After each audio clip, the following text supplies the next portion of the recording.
नमस्ते सम्पूर्णमा सर्वप्रथम त गोर्खे सलाम हजुरहरू सबैलाई म रोशन तामाङ रोजगार समाचार 2.5 मा एकपल्ट फेरि न्यानो स्वागत गर्दै आजको भिडियो सुरु गर्न गइरहेछु। आजको यस भिडियोमा हामी डिस्कस गर्नेछौँ intelligence bureau assistant central intelligence officer grade 2 technical भर्ती 2025 लाई लिएर जो भी एलिजिबल इन्ट्रेस्टेड क्यान्डिडेट हुनुहुन्छ जसले इन्जिनियरिङ डिग्री गर्नुभएको छ रेलिभेन्ट फिल्डमा तपाईले अप्लाई गरि सक्नुहुनेछ। तर के भन्दा पहिला तपाईले नोटिफिकेसन डाउनलोड गरेर एकपल्ट पढ्नु पर्नेछ। एमएचए मिनिस्ट्री अफ होम अफेयर्सले यो नोटिफिकेसन रिलिज गरेको छ। टोटल 258 पोस्टको लागि यो नोटिफिकेसन जारी भएको छ। कम्प्युटर साइन्स आईटी 90 भ्याकेन्सी र इलेक्ट्रोनिक एन्ड कम्युनिकेसन 168 भ्याकेन्सी यहाँ दिएको छ। ग्रुपको कुरा गर्नुपर्दा नन ग्याजेटेड नन मिनिस्ट्रियल ग्रुपमा यो पर्ने गर्दछ।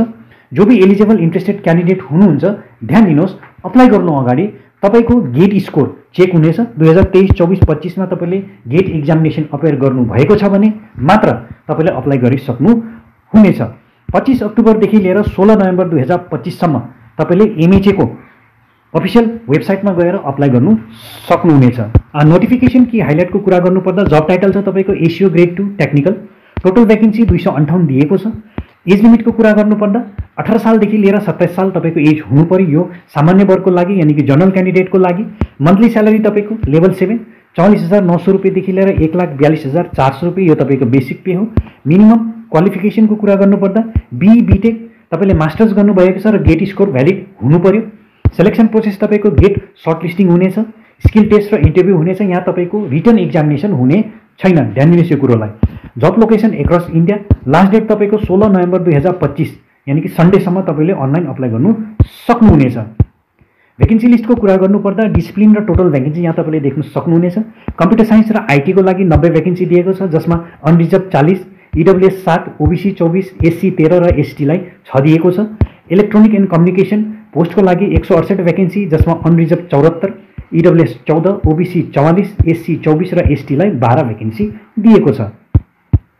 एज लिमिटको कुरा गर्नुपर्दा मिनिमम 18 साल, म्याक्सिमम तपाईको 27 साल। Age relaxation as per government of इन्डियाको नर्म्सको हिसाबले एससी एसटीले 5 साल र ओबीसीले 3 साल पाउनेछ।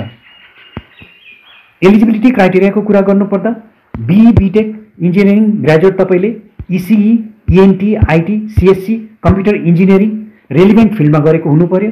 या फिर तपाईले master degree computer science physics ESC तपाईको एउटा सब्जेक्ट हुनु पर्यो र एमसीए तपाईले गरेको छ भने तपाईले अप्लाई गर्नु सक्नुहुनेछ।